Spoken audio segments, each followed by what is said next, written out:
Moronic had worked in the mines but had been blackballed because of his politics. His dad was a beet farmer near Coaldale, so he understood working on the beet land as well. The union was asking for improved living conditions and God, this doesn't want to stay in my head. And $22 an acre for work in the mine, or $22 an acre for beet labor. The growers at first ignored the union, continuing to contract individually with each individual laborer and offering $17 an acre. The growers asked their members to evict anyone who refused to sign an individual contract, and the laborers went on a short strike in 1935. They gained very little by that strike. Wages went up to $19 an acre that year, but the union wasn't recognized and things weren't settled. The union promoted their work with the slogan, "For unity of growers and laborers to make the sugar company pay." And throughout the work of the union, you'll see that they're trying to get the growers on their side and to work in partnership with them. By the spring of 1936, the union and growers had worked out a tentative agreement that included real gains for the workers and the union. But it all fell apart shortly afterwards. The growers actually used that tentative agreement and they went over to the company and they used that agreement to get themselves, and only themselves, concessions from the company. The growers were able to get profit sharing and a promise of a second factory to be built in Picture Butte, and it was shortly built in Picture Butte. The two groups, the growers and the company, were now united against the laborers, who were once again threatened with evictions, with scab labor being brought in, and the police being used against them. The union managed to stay around but made very little progress in the 1930s. They thought they had an opportunity when the labor shortage of the Second World War happened, but the growers worked with the government to ensure Japanese Canadians who were relocated and forced to remove from BC were sent to the beet fields, and prisoner of war labor was also used in the beet fields. Now, why? But what if you're Trump 2020? Well, this is history, so we're working on 1930s right now. Well, I'm all about Trump. Yeah, No. No, really? No. Really? Okay. Now, why would some of this have happened? Well, many of the workers were Eastern Europeans, and the growers were Canadians, Americans, and Anglo-Saxons. There was, of course, just as we saw in the mines, a fear of communists and labor unrest, and that's why there was so much pressure against the union. We're now going to move on to Ellick Arms and talk about the beer waiter strike when you couldn't buy beer for months in 1954. This may be a sad story for those of you who like your beer, though you could get it at the Chinook Club and other places. In 1954, the beer waiters went on strike.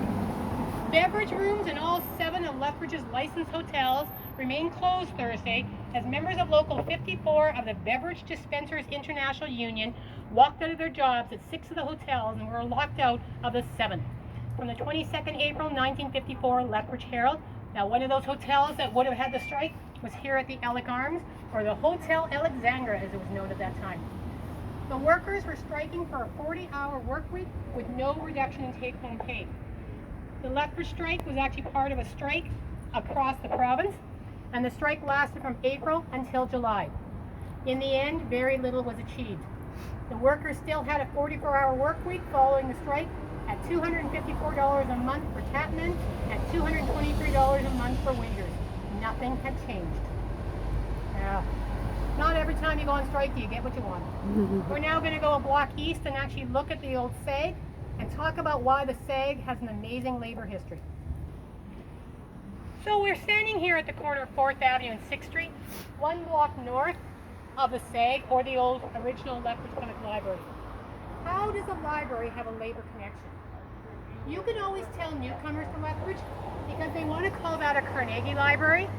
Now, we in Lethbridge, especially historians in Lethbridge, we know it's a Carnegie Library. We don't call it a Carnegie Library. The city first went into discussions with the Carnegie Foundation for funding a public library around 1910. However, many of the labor organizations did not want to use Carnegie's money, or if his money was used, did not ever want his name on the building. So in 1911, Bylaw 133 was passed, which stated that the building organization, whatever was built, had to be called the Lethbridge Public Library and could never be called the Carnegie Library. The money that eventually came from the Carnegie Foundation was turned down at that time, and it wasn't until 1921 that money was again received from the foundation and the building that became the public library was constructed. So why was labor so against Carnegie? Andy Staceco, longtime CPR employee and longtime LHS member, once stated that not only would he never enter that building, he would never stand in the shadow of that building. Staceco's dad worked for Carnegie in Pennsylvania and was killed in the strike at Carnegie's job, and his widow, Staceco's building worked for Carnegie in Pennsylvania and was killed in the strike at Uniontown. His widow and young children were thrown out of their house that very day. They then came to Lethbridge, where her brother was. Labor certainly didn't like Carnegie, and that's why we continue to this day to call it the old Lethbridge Public Library building and do not attach his name to it. Now, in some ways, the Carnegie Foundation had the last laugh. In the 1930s, they looked at all the Carnegie libraries across Canada and declared ours to be the worst. But because we have such a labor history, if you are new to Lethbridge, call that the old Lethbridge Public Library building the way we do. Again, we all know where we got the money from, but let's give Carnegie no reason to think Lethbridge still likes them. We're going to head a block east to where the old City Hall was from 1917 to 48 and talk about bylaw 739. Right, go. Not this building, of course, but on this site, City Hall operated from 1917 to 1948 in the old Chinook Club building. And it was here on this site in 1941 that Lethbridge City Council passed bylaw 739. That was the bylaw that inaugurated pension for city workers. We talked earlier about some of the early unions, and one of the first staff in Lethbridge that was organized was city staff, and by 1941 they already had a pension in place under bylaw 739. This corner has a lot of labor history, actually just down on 7th Street at 416, so kind of near where the Cleary House is, used to be the Labor Temple. On this site, before we had the Chinook Club, this was actually the site where the original schoolhouse in Lethbridge was built, and after it was no longer a schoolhouse, they moved it a little further south and it became the Labor Temple. The Labor Temple moved to various locations, but it was located there prior to the First World War. And it was in that Labor Temple, just here on 7th Street, that the Lethbridge Trades and Labor Council, now the Lethbridge and District Labor Council, was formed around 1905-1906. The Lethbridge and District Labor Council is one of the oldest organizations in Lethbridge.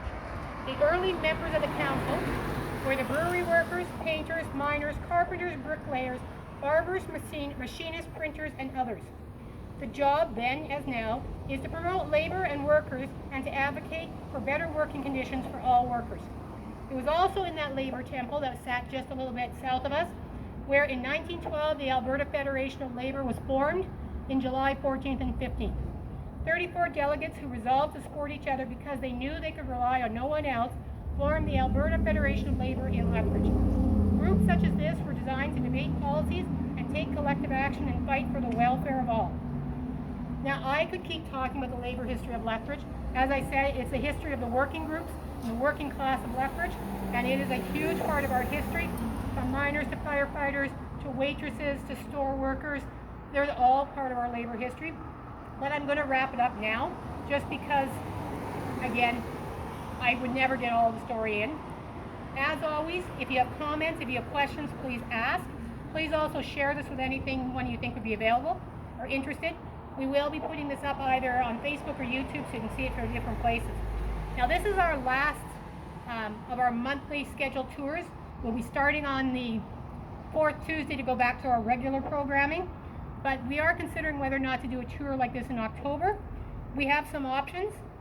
There's a tour we did a couple years ago called Stories Your Realtor Never Tells. That's one we could certainly redo. Maybe we'll do the ghost stories of Lethbridge. There's some history we have on scandals and mysteries of Lethbridge. So if you think we should do a tour in October, let us know. If you have a favorite, let us know as well. So have a great Labor Day, everyone. And from Belinda, signing off.